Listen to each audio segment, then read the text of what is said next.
Bonjour et bienvenue dans la Minute de Sarah. Donc là, c'est Facebook Live et c'est ce thème à travailler pendant toute une semaine. Mon titre est un peu provocateur et c'est tout à fait volontaire. Comment influencer l'autre sans avoir l'air d'y toucher? Et cet autre, ça peut être notre conjoint, ça peut être notre boss, ça peut être des amis, ça peut être nos enfants. Voilà, comment influencer l'autre sans avoir l'air d'y toucher?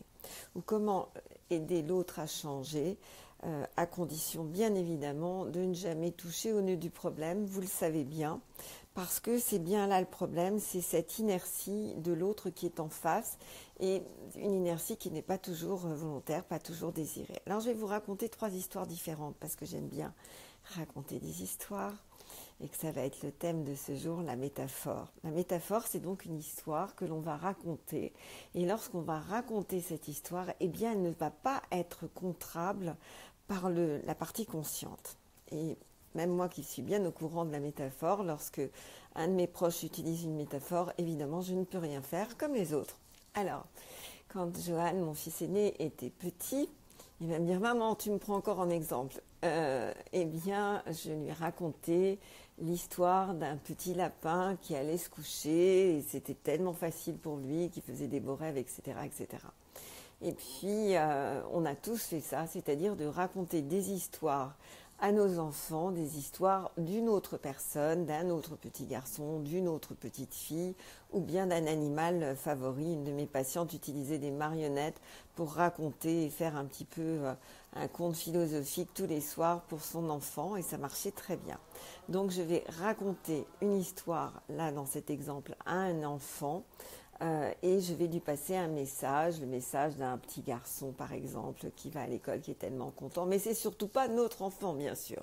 Et à ce moment-là, la personne, l'enfant qui va écouter cette histoire ne va pas pouvoir vous dire non mais je veux pas, j'ai pas envie, puisque ça ne s'adresse pas à lui directement, on est bien d'accord. Donc quand on nous raconte l'histoire d'un tiers, eh bien on ne peut pas le contrer. Alors je vous raconte l'histoire d'un patient qui vient me voir pour arrêter de fumer. Et cette scène se passe il y a longtemps. Je suis en consultation, je commence à raconter l'histoire de mon grand-père qui vit à la montagne et qui respire. Et pendant 1 heure, je le bassine avec l'histoire de mon grand-père qui vit à la montagne et qui respire et qui est en pleine santé. Enfin, au bout d'1 heure, ce monsieur très dépité me dit oh, écoutez, Madame Frachon, quand même, je suis très très déçue parce que on m'avait beaucoup parlé de vous et j'attendais énormément de cette séance. Et il repart, il est tout à fait fâché. Et quelques jours plus tard, 2-3 jours plus tard, il m'appelle, il me dit voilà, Madame Frachon, je dois vous dire quelque chose, c'est que j'ai arrêté de fumer tout seul. Je n'ai plus du tout besoin de vous. Et ensuite, il m'a confirmé 15 jours plus tard à quel point il n'avait pas besoin de moi. Donc, je lui avais raconté une histoire où je passais des ordres au niveau de son inconscient en contournant le conscient qui aurait été d'agir directement sur lui pour lui expliquer que c'était pas bon le tabac ou bien faire même une séance d'hypnose qui serait basée sur des images, l'inconfort du cerveau, des images négatives, et c'est remarquablement efficace. Donc même chose si vous avez une amie, un ami qui mange trop et que vous lui dites directement non mais tu sais tu devrais vraiment faire attention à ce que tu manges, il y a de fortes chances que la personne qui est en face de vous se braque.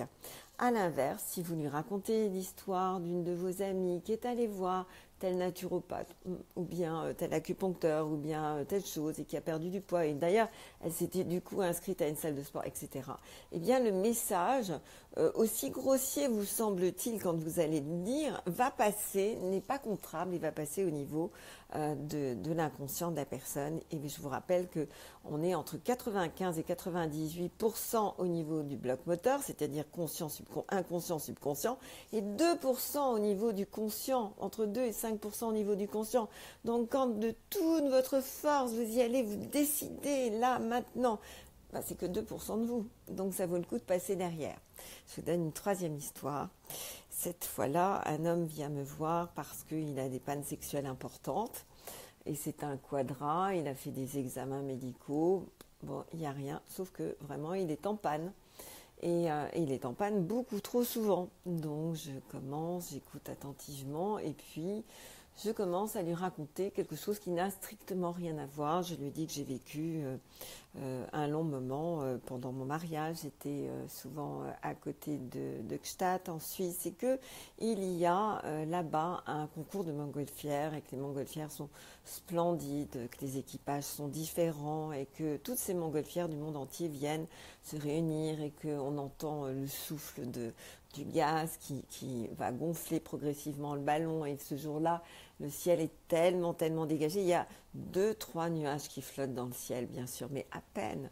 Et on entend le souffle du gaz qui va dans le ballon, les équipages qui montent dans les nacelles et on voit les ballons s'envoler et puis redescendre et s'envoler pour aller plus haut et redescendre. Et je lui raconte comme ça ces ballons qui montent et qui descendent à travers les nuages humides. Évidemment, bien sûr que mon patient, contrairement à vous, n'a pas compris du tout ce dont il s'agit et simplement, donc je ne lui parle pas du tout du problème de façon directe, je lui raconte cette histoire et à la fin de la consultation, il me regarde d'un regard très profond et me dit « Vous avez un truc, hein. Vous avez un truc, je me sens différent ». Et bien sûr, je ne lui ai jamais dit exactement ce que j'avais fait avec cette métaphore, qu'est-ce que j'avais raconté comme histoire. Il avait trouvé que cette histoire le détendait tellement extraordinairement. Et pendant une bonne année, il continue à venir me voir de temps en temps. Il me dit, je ne sais pas, mais je viens juste pour que vous me racontiez une histoire. Donc je lui ai raconté des histoires, beaucoup d'histoires. Et jamais, jamais je n'ai traité cet homme de façon directe. Ça aurait été beaucoup trop violent pour lui. Donc voilà, l'importance de la métaphore pour sortir de l'inertie que nous avons bien sûr tous, parce qu'on veut tous changer, mais on ne veut pas toucher au problème de façon directe. Et puis, rappelez-vous que ça n'est jamais la réalité dont il s'agit qui nous pose un problème, mais notre interprétation de la réalité, bien sûr. Donc, ces histoires, c'est magique. Alors, allez-y, testez cette semaine, au lieu de dire à votre mari, non, mais vraiment... tu sors pas les poubelles, c'est vraiment pas sympa. Passez par une métaphore, racontez que votre ami était tellement impressionné. Et voilà, vous voilà parti dans une histoire qui bien sûr n'existe pas, qui est le fruit de votre imagination. Et vous allez être tellement étonné. Donc une semaine de métaphore, c'est parti. Et puis à très vite, demain pour la Minute de Sarah. À très vite et très bon week-end, fin de week-end. N'hésitez pas à liker, partager, vous abonner, commenter. Au revoir.